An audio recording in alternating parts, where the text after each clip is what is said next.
সুপ্রিয় শিক্ষার্থীরা, কেমন আছো তোমরা সবাই? আশা করি তোমরা সবাই ভালো আছো। তো আজকে আমি তোমাদের অষ্টম শ্রেণীর বাংলাদেশ ও বিশ্ব পরিচয় বিষয়ের সপ্তম অধ্যায়ের যে পাঠটা আমরা এর আগে করেছিলাম, 1 থেকে 4 চতুর্থ পাঠ পর্যন্ত করেছিলাম। আজকে আমরা পঞ্চম এবং ষষ্ঠ দুটা পাঠ করব। তো তার আগে আমি একটু আমার পরিচয় দিয়ে দিই। আমি তানজিলা আক্তার, সহকারী শিক্ষক, রাজাপাড়া মুন্সি আমালী বালিকা উচ্চ বিদ্যালয়, রাজাপাড়া সদর দক্ষিণ কুমিল্লা। তো আসো আমরা কি পড়বো আজকে একটু দেখি। আমরা আজকে পড়বো তোমাদের বাংলাদেশ ও বিশ্ব পরিচয় বিষয়ে সপ্তম অধ্যায় পাঠ 5 থেকে 6 পর্যন্ত। ঠিক আছে? এই অধ্যায়টা অপেক্ষাকৃত বড়, আমি এর আগে ক্লাসও বলেছিলাম। তো এই কারণে আমি এটাকে দুটো ভাগে ভাগ করেছি। তো আজকে আমরা বাকি অংশটা শেষ করবো। ঠিক আছে? আসলে আমরা পড়বো বাংলাদেশ রাষ্ট্র ও সরকার ব্যবস্থা। তো আচ্ছা, বাংলাদেশ রাষ্ট্র সরকার ব্যবস্থার প্রথম অংশটা আমরা যখন পড়েছি, ওই অংশটা আমরা কি কি পড়েছি একটু আবার মনে করি। আমরা পড়েছিলাম গণতন্ত্রের শ্রেণী বিভাগ, এরপর পড়েছিলাম বাংলাদেশের সরকার পদ্ধতিটা কেমন, বাংলাদেশের রাষ্ট্রীয় মূলনীতিটা কি, আবার আমরা পড়েছিলাম আমাদের সংবিধানের বৈশিষ্ট্যগুলো। এবং আমরা যখন গণতন্ত্রের শ্রেণী বিভাগ পড়েছিলাম তখন তোমাদেরকে আমি বলেছিলাম যে আমরা সরকারের বিভিন্ন অঙ্গ আছে, সরকারের মূলত 3টা অঙ্গ আছে, সেই 3টা অঙ্গ বা অংশ সম্পর্কে আমরা পরবর্তী ক্লাসে কথা বলবো, এটা আমি বলেছিলাম। চলো আজকে আমরা এটা দিয়ে শুরু করি, অর্থাৎ সরকারের বিভিন্ন অঙ্গ। ঠিক আছে? বাংলাদেশ সরকারের বিভিন্ন অঙ্গ, বাংলাদেশ সরকারের বিভিন্ন অঙ্গ হলো মূলত 3টা। কি কি? একটা হলো প্রথমে যেটা আমরা বলেছিলাম জাতীয় সংসদ বা আইন বিভাগ, বারবার এই কথাটা আসছে, আইন বিভাগ বা জাতীয় সংসদ। ঠিক আছে? এগুলো সম্পর্কে আমরা পরে পড়বো। তারপরে আসছে, ছবি সহ দেখো তোমরা, সচিবালয় বা শাসন বিভাগ, আমাদের শাসন বিভাগ অথবা সচিবালয়। এরপর আছে সুপ্রিম কোর্ট অথবা আমাদের কি বিচার বিভাগ। অর্থাৎ বাংলাদেশের সরকারের বিভিন্ন বিভাগ আছে, বিভাগগুলো টোটাল 3টা বিভাগের মধ্যে একটা আইন বিভাগ, একটা শাসন বিভাগ, একটা বিচার বিভাগ। আইন বিভাগ হলো আমাদের জাতীয় সংসদ এবং সচিবালয় হলো আমাদের শাসন বিভাগ, যেখানে সচিবরা বসেন এবং বিভিন্ন গুরুত্বপূর্ণ কাজ করেন। আর সুপ্রিম কোর্ট হলো আমাদের বিচার বিভাগ। ঠিক আছে? তো আসো আমরা এই 3টা বিষয় সম্পর্কে এখন বিস্তারিত জানি। প্রথমে আমরা জানবো যে এই 3টি বিভাগের যে রূপরেখা, এগুলো সম্পর্কে আমি একটু সংক্ষেপে জানবো। এর মধ্যে আইন বিভাগ সম্পর্কে আমি এর আগে তোমাদেরকে বলে ফেলেছিলাম যে বাংলাদেশের আইনসভা এক কক্ষ বিশিষ্ট, এর নাম হলো জাতীয় সংসদ। এবং কি 300 জন সদস্য নিয়ে মূলত এটা কিন্তু গঠিত। এর মধ্যে 300 জন সদস্য 300 জন সদস্য নিয়ে গঠিত বলতে আসলে 350 জন সদস্য নিয়ে গঠিত, কারণ 300 জন হলো আমরা সরাসরি ভোট দিয়ে, যারা 18 বছরের বয়স্ক, যাদের ভোট দেওয়ার অধিকার আছে, তারা 300টা নির্বাচনী এলাকায় আমরা ভোট দিয়ে 300 জনকে নির্বাচিত করি। এবং এই 300 জন যখন নির্বাচিত হন, এরা কিন্তু প্রত্যক্ষ ভোটে, মানে আমাদের সরাসরি ভোটে নির্বাচিত হন। আর তারা কি করেন, এই 300 জন আবার ভোট দিয়ে 50 জন মহিলাকে, যাদের আসনটা হলো সংরক্ষিত আসন, তাদেরকে নির্বাচন করেন। তাহলে প্রত্যক্ষ ভোটে নির্বাচিত সদস্যদের দ্বারা তারা নির্বাচিত হয়ে থাকেন, অর্থাৎ সংরক্ষিত আসনে মহিলা সদস্যগণ পরোক্ষভাবে নির্বাচিত হন। অর্থাৎ মহিলা সদস্যগণ কিন্তু পরোক্ষভাবে নির্বাচিত হন। তবে 300টি নির্বাচনী এলাকার যে কোনো আসনে মহিলারা সরাসরি প্রতিদ্বন্দ্বিতার মাধ্যমে নির্বাচিত হতে পারেন। জাতীয় সংসদের মেয়াদ 5 বছর। এখানে একটা কথা বলা হয়েছে, সেটা হলো যে মহিলারা শুধু যে 50টা আসনে সংরক্ষিত আসনে ভোট পাবে তা না, মহিলারা কিন্তু 300টা আসনের মধ্যে ভোটের প্রতিদ্বন্দ্বিতা করতে পারে। অর্থাৎ মহিলারা 300টা আসনের মধ্যেও মহিলারা থাকতে পারে, আর 50টা তো মহিলাদের জন্য সংরক্ষিত আছে। তাহলে টোটাল 350 জন সদস্য নিয়ে আমাদের আইনসভা বা জাতীয় সংসদ গঠিত। তাহলে এর মেয়াদ হলো 5 বছর। একজন স্পিকার এবং একজন ডেপুটি স্পিকার জাতীয় সংসদের অধিবেশন সংক্রান্ত সকল কার্যক্রম পরিচালনা করেন। ডেপুটি স্পিকার তাকে এই কাজে সহায়তা করেন। মূলত কাজ করেন স্পিকার, এবং তার অনুপস্থিতিতে বা তাকে সাহায্য করার জন্য ডেপুটি স্পিকার কাজ করেন। এছাড়া স্পিকারের অনুপস্থিতিতে তিনি সংসদ অধিবেশনে সভাপতিত্ব করেন। দুজনেই সংসদ সদস্যদের মধ্যে থেকে ভোটে নির্বাচিত হন। অর্থাৎ স্পিকার কে হবেন, ডেপুটি স্পিকার কে হবেন, এটাও কিন্তু সংসদ সদস্যরাই কি করে, নির্বাচন করে। আমাদের এখনকার বর্তমান স্পিকারের নাম তোমরা অনেকে জানো, ডক্টর শিরিন শারমিন চৌধুরী। ঠিক আছে? আচ্ছা, আইনসভা বা জাতীয় সংসদ রাষ্ট্রের সাধারণ আইন তৈরি এবং পরিবর্তন করে, দেশের জনমতকে প্রকাশ করে, জনগণের আয় ব্যয় নিয়ন্ত্রণ করে, সংবিধান প্রণয়ন ও সংশোধন করে। রাষ্ট্রপতির বিরুদ্ধে কোনো অভিযোগ উত্থাপিত হলে আইন বিভাগ তা বিচার বিবেচনা করে।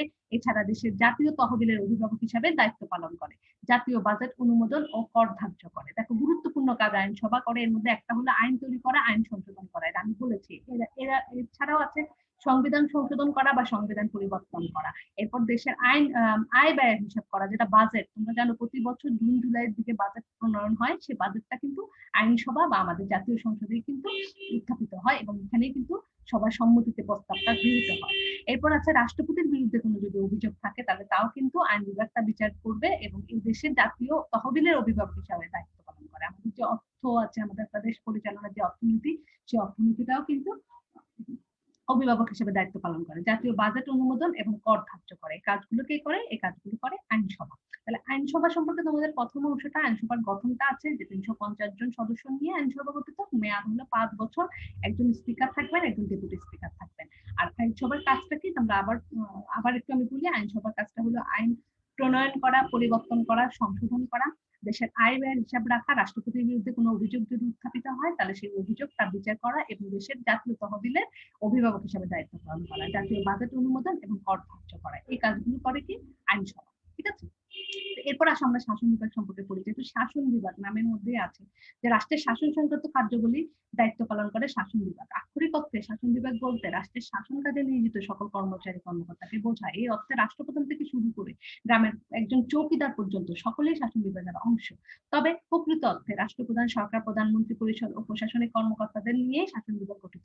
শাসন বিভাগ আইন বিভাগ কর্তৃক প্রণীত আইন বাস্তবায়ন করে এবং সেই অনুযায়ী দেশ পরিচালনা করে। দেশের অভ্যন্তরে শান্তি শৃঙ্খলা বজায় রাখতে কাজ করে, দেশের স্বাধীনতা ও সার্বভৌমত্ব রক্ষা করে এবং বিদেশের সাথে বন্ধুত্বপূর্ণ সম্পর্ক গড়ে তোলে। দেখো, শাসন বিভাগের যে কাজটা সেটা হলো যে শাসন বিভাগ সাধারণত রাষ্ট্রপ্রধান থেকে শুরু করে গ্রামের একজন চৌকিদার পর্যন্ত, অর্থাৎ রাষ্ট্রের শাসন কাজে নিয়োজিত সকল কর্মচারী যারা রাষ্ট্রের আইন শৃঙ্খলা বা শাসন সংক্রান্ত কাজগুলো করে তারা প্রত্যেকেই কিন্তু শাসন বিভাগের সদস্য।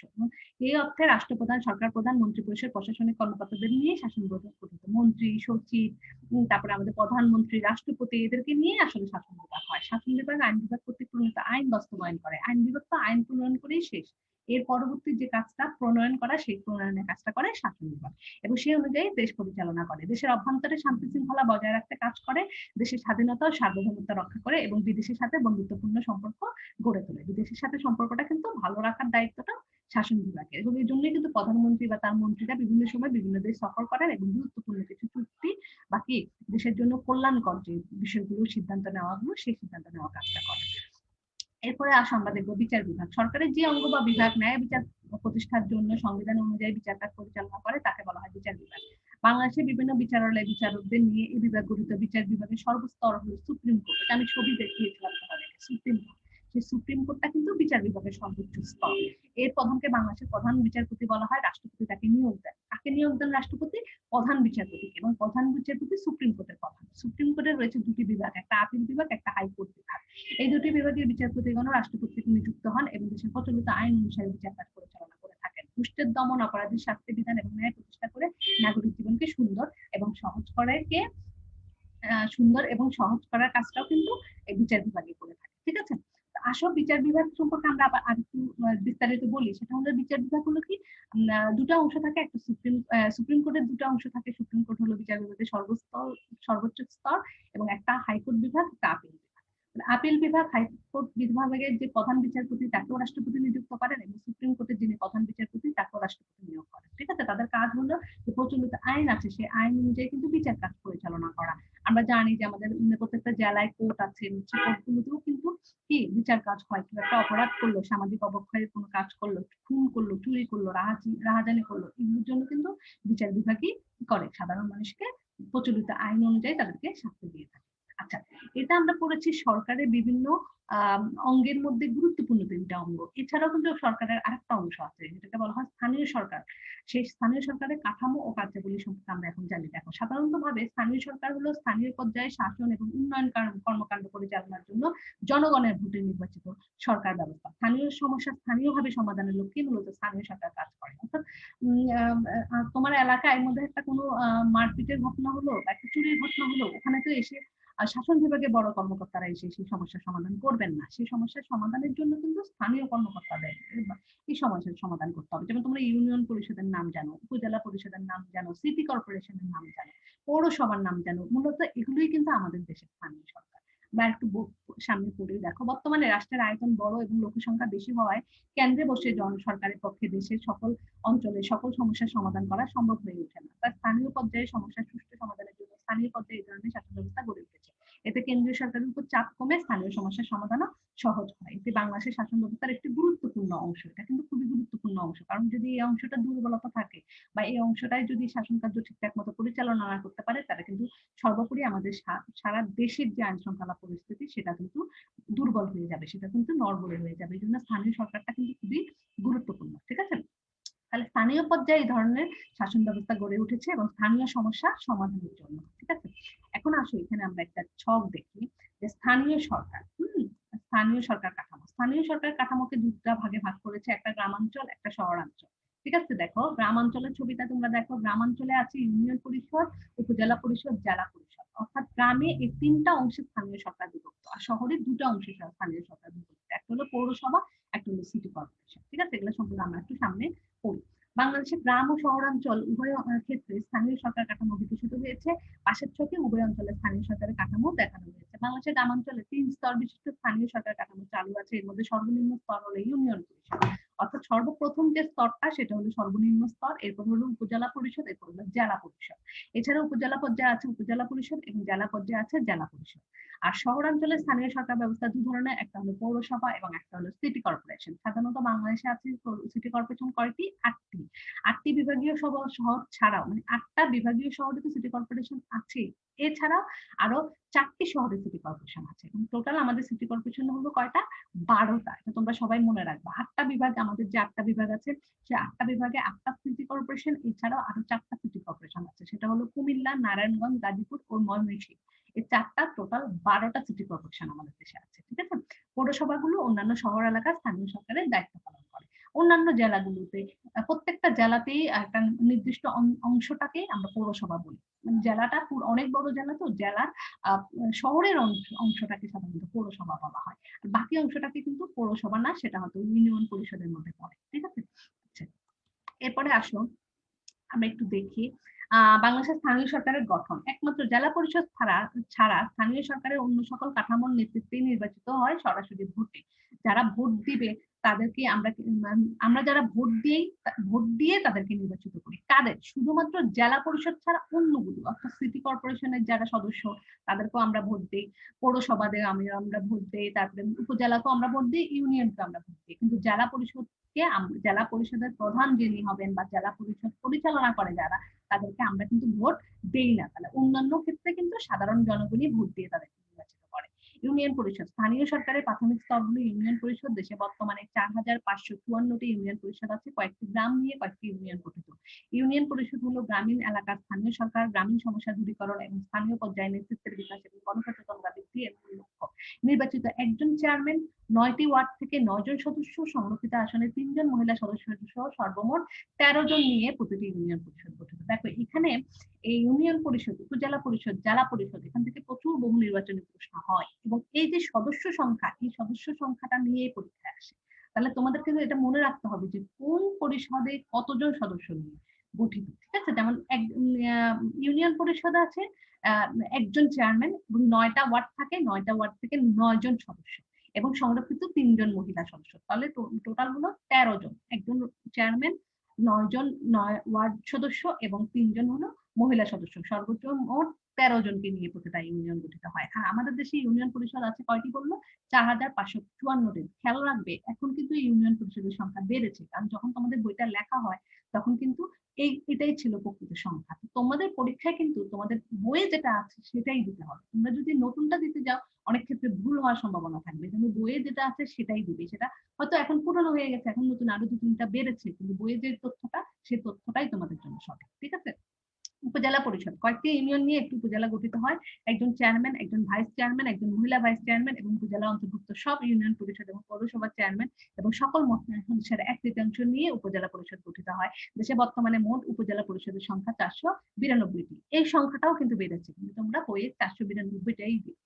আচ্ছা, জেলা পরিষদ কয়েকটি উপজেলা নিয়ে একটি জেলা গঠিত। দেশের 64টি জেলা পরিষদের মধ্যে 61টি স্থানীয় সরকার বিষয়ক মন্ত্রণালয়ের অধীনে রয়েছে এবং খাগড়াছড়ি, বান্দরবান, রাঙ্গামাটি 3টি জেলা পরিষদ পার্বত্য চট্টগ্রাম বিষয়ক মন্ত্রণালয়ের অধীনে রয়েছে। দেখো, জেলা হলো আমাদের টোটাল 64টা। আমাদের এই 64 জেলার মধ্যে 61টা জেলায় আছে কি স্থানীয় সরকার বিষয়ক যে মন্ত্রণালয় তাদের অধীনে। কিন্তু 3টা পার্বত্য জেলা, তোমরা 3টা পার্বত্য জেলার নাম জানো অনেকে, চট্টগ্রাম, পার্বত্য খাগড়াছড়ি, বান্দরবান এবং রাঙ্গামাটি। এই 3টা হলো মূলত পার্বত্য চট্টগ্রাম বিষয়ক যে মন্ত্রণালয় তাদের অধীনে, অর্থাৎ তারা কিন্তু আলাদা। তাহলে টোটাল কিন্তু জেলা পরিষদ আসলে 61টা, ঠিক আছে।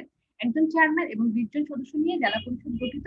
20 জন সদস্যের এর মধ্যে 5 জন হবেন মহিলা। 20 জন সদস্য নিয়ে কিন্তু জেলা পরিষদ গঠিত এবং এর মধ্যে 5 জন মহিলা। এটা তোমরা খেয়াল রাখবা। বাকি 15 জনের মধ্যে মহিলা থাকতেও পারে, নাও থাকতে পারে, কিন্তু 5 জন অবশ্যই মহিলা থাকবে। তাহলে ইউনিয়ন পরিষদের সদস্য আমরা জেনেছি 13 জন এবং জেলা পরিষদের সদস্য হলো 20 জন। আর উপজেলা পরিষদের ক্ষেত্রে কি বলা হয়েছে, একজন চেয়ারম্যান, একজন ভাইস চেয়ারম্যান, একজন মহিলা ভাইস চেয়ারম্যান এবং উপজেলার অন্তর্ভুক্ত সব ইউনিয়ন পরিষদ এবং পৌরসভার চেয়ারম্যান এবং সকল মহিলা সদস্যের 1/3 অর্থাৎ এখানে কিন্তু আসলে এক্সাক্ট নির্দিষ্ট করে কোনো সংখ্যা বা সদস্য সংখ্যা বলা যায় না, কারণ ওই উপজেলা, তোমাদের এলাকার উপজেলায় কয়টা ইউনিয়ন আছে এটা না জানলে কিন্তু এই তথ্যটা দেওয়া যাবে না আসলে যে টোটাল কতজন নিয়ে উপজেলা পরিষদ গঠিত, ঠিক আছে। তাহলে আমরা এটা জানলাম যে 13 জন নিয়ে ইউনিয়ন পরিষদ গঠিত এবং 20 জন নিয়ে জেলা পরিষদ গঠিত। আচ্ছা, এরপরে আসো উপজেলা চেয়ারম্যান সহ সকলে পরোক্ষভাবে নির্বাচিত হন। জেলার অন্তর্গত সব মেয়র, উপজেলা চেয়ারম্যান, সব পৌরসভার মেয়র, কাউন্সিলর এবং সব ইউনিয়ন পরিষদের সদস্যগণ তাদের নির্বাচিত করেন। জেলার অন্তর্ভুক্ত সংসদ সদস্যগণ হবেন জেলা পরিষদের উপদেষ্টা। আচ্ছা, এবারে আসো পরোক্ষভাবে, মানে যারা চেয়ারম্যান সহ সকলে পরোক্ষভাবে নির্বাচন করেন এবং সেক্ষেত্রে বাকি সদস্যদের তাদের নির্বাচন করে, ঠিক আছে। ইউনিয়ন পরিষদ সদস্যগণ তাদের নির্বাচিত করেন। আচ্ছা, এরপর আসো পৌরসভা। শহর এলাকার স্থানীয় সরকার হিসেবে পৌরসভা গঠিত। বর্তমানে দেশে 327টি পৌরসভা আছে। একজন মেয়র, প্রতি ওয়ার্ড থেকে একজন করে কাউন্সিলর এবং সংরক্ষিত আসনের মহিলা কাউন্সিলরদের নিয়ে পৌরসভা গঠিত হয়। আয়তন এবং জনসংখ্যার তারতম্যের ভিত্তিতে বিভিন্ন পৌরসভার সদস্য সংখ্যা কম ও বেশি হতে পারে, অর্থাৎ নির্দিষ্ট নেই, কারণ আয়তনের উপর নির্ভর করে। তবে আমরা এটা জানলাম যে একজন মেয়র থাকবে, হ্যাঁ, প্রতি ওয়ার্ড থেকে ওই পৌরসভার মধ্যে যতগুলো ওয়ার্ড আছে প্রত্যেকটা ওয়ার্ড থেকে একজন করে কাউন্সিলর এবং সংরক্ষিত আসলে মহিলা কাউন্সিলর দিয়ে পৌরসভা গঠিত হবে, কিন্তু নির্দিষ্ট কোনো সংখ্যা নেই। এবং আমাদের দেশে টোটাল 327টা পৌরসভা আছে, বর্তমানে 327টি পৌরসভা আছে। আচ্ছা, সিটি কর্পোরেশন বাংলাদেশে 12টি সিটি কর্পোরেশন আছে। ঢাকা উত্তর, ঢাকা দক্ষিণ, চট্টগ্রাম, রাজশাহী, খুলনা, সিলেট, বরিশাল, নারায়ণগঞ্জ, কুমিল্লা, রংপুর, গাজীপুর এবং ময়মনসিংহ। প্রতিটি করে আছে একটি করে সিটি কর্পোরেশন। সিটি কর্পোরেশনের প্রধানকে বলা হয় মেয়র। তোমাদের সিটি কর্পোরেশন সম্পর্কে বেশিরভাগই ধারণা আছে, যেহেতু অনেকেই সিটি কর্পোরেশনে বসবাস করো। মেয়রের কাছে সাহায্যের জন্য আছে কাউন্সিলর। মেয়রের কাজে সাহায্যের জন্য আছে কাউন্সিলর। সিটি কর্পোরেশনের আয়তনের ভিত্তিতে কাউন্সিলরদের সংখ্যা কম বেশি হতে পারে। সিটি কর্পোরেশনের আয়তন যদি বড় হয় তাহলে কাউন্সিলরদের সংখ্যা হবে বেশি, আর সিটি কর্পোরেশনের আয়তন যদি ছোট হয় তাহলে কাউন্সিলরদের সংখ্যা হবে কম। আচ্ছা, এটা আমরা জানলাম। এরপরে আসো আমরা একটু কাজ দেখি যে আসলে এদের কাজ কি। এটা আমরা এতগুলো স্থানীয় সরকার করলাম, ইউনিয়ন পরিষদ, উপজেলা পরিষদ, জেলা পরিষদ, সিটি কর্পোরেশন, পৌরসভা, আমরা যতগুলো কাজ করলাম। আর সবার আগে যেটা মনে রাখো সেটা হলো মূলত স্থানীয় সরকারের উন্নয়নের যে দায়িত্ব সেগুলাই স্থানীয় সরকারের হাতে ন্যস্ত, অর্থাৎ স্থানীয় এলাকার উন্নয়নটাই তাদের মূল ভিত্তি। এছাড়াও তারা আরো কিছু কল্যাণমূলক কাজ করে, তবে উন্নয়নমূলক কাজটাই বেশি করে, ঠিক আছে। ইউনিয়ন পরিষদের কাজ দেখো, আমরা এখানে একটা খুব সুন্দর ছবি দেওয়া আছে। বিচার কাজ, তথ্য প্রচার, খাজনা ও কর আদায়, শান্তি রক্ষা, শিক্ষা, পরিকল্পনা, জনস্বার্থ রক্ষা, জনকল্যাণমূলক, উন্নয়নমূলক। হ্যাঁ, ইউনিয়নের সার্বিক উন্নয়নের জন্য পরিকল্পনা গ্রহণ ও বাস্তবায়ন, বিশুদ্ধ পানি সরবরাহের ব্যবস্থা করা, এলাকার মধ্যে বিশুদ্ধ পানি সরবরাহ ব্যবস্থা করতে হবে, ক্ষতিগ্রস্তদের সাহায্য, পুনর্বাসনের ব্যবস্থা। অনেক সময় দেখা যায় ঘূর্ণিঝড়, বন্যা এসবের কারণে এলাকার মানুষ ক্ষতিগ্রস্ত হয়, তাদের সাহায্য করা, তাদের ঘর বাড়ি ঠিক করে দেওয়া, তাদের আবার নতুন বাসস্থানের সৃষ্টি করে দেওয়া, এই কাজগুলো করে, ঠিক আছে। তারপরে আসো আরো ইউনিয়নের পরিবেশ পরিচ্ছন্ন রাখা, প্রাথমিক চিকিৎসার ব্যবস্থা, পরিবার পরিকল্পনা কর্মসূচি সফল করার লক্ষ্যে কর্মসচেতনতার সৃষ্টি ও জন্ম নিয়ন্ত্রণে বিভিন্ন উপকরণ সহজলভ্য করার ব্যবস্থা করা, গরিব ও মেধাবী ছাত্রছাত্রীদের বৃত্তি প্রদান, বয়স্কদের শিক্ষাদান, নিরক্ষরতা দূরীকরণ ইত্যাদি করা, এলাকার শান্তি শৃঙ্খলা রক্ষা, এলাকার জমির খাজনা আদায়ের ব্যবস্থা, এলাকায় কোনো অপরাধ বা দুর্ঘটনা ঘটলে পুলিশ।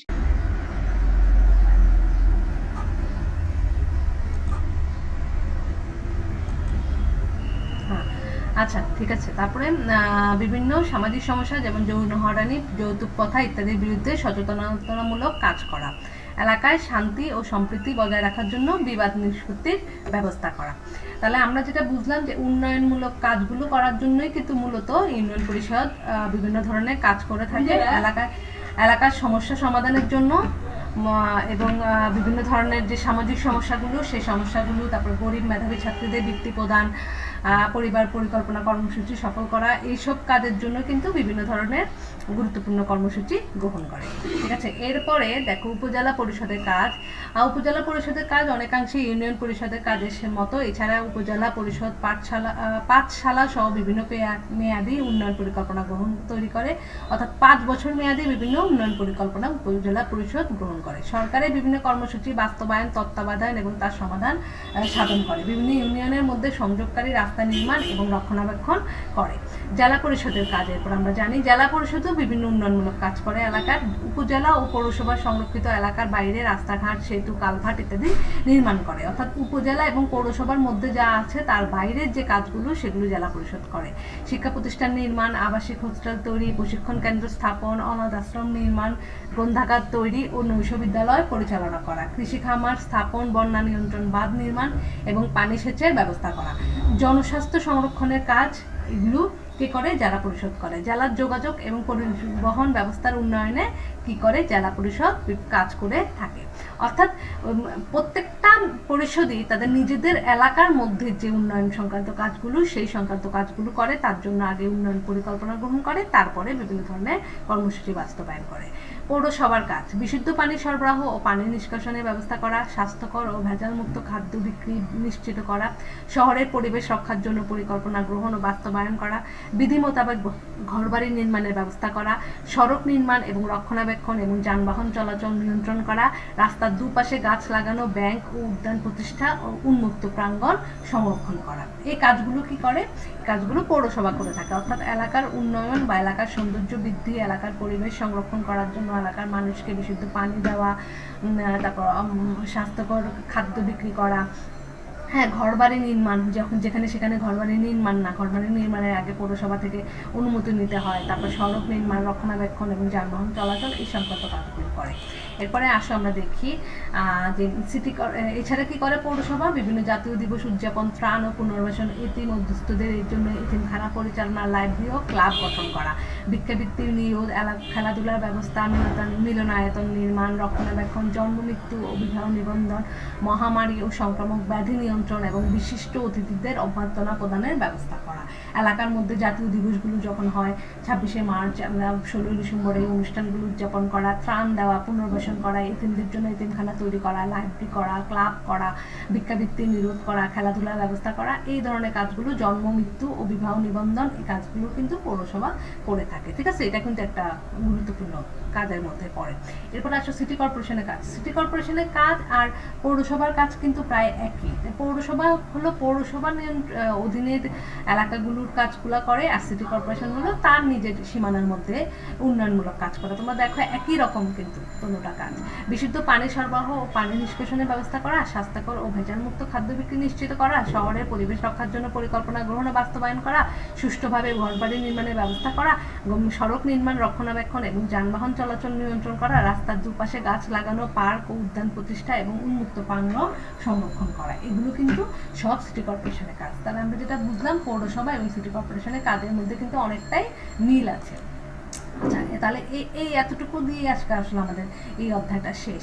তো সপ্তম অধ্যায়ে পরীক্ষায় মূলত যে বিষয়গুলো আসে সেগুলো হলো বাংলাদেশে গণতন্ত্রের শ্রেণী বিভাগটা অনেক সময় আসে, আমাদের দেশের সরকার পদ্ধতি, তারপরে আমাদের রাষ্ট্রীয় মূলনীতি, আমাদের সংবিধানের মূল বৈশিষ্ট্যগুলো, এবং স্থানীয় সরকারের হয়তো সবগুলো আসে না, কিন্তু স্থানীয় সরকারের হয়তো ইউনিয়ন পরিষদের কাজ আসবে বা উপজেলা পরিষদের কাজ অথবা সিটি কর্পোরেশনের কাজ।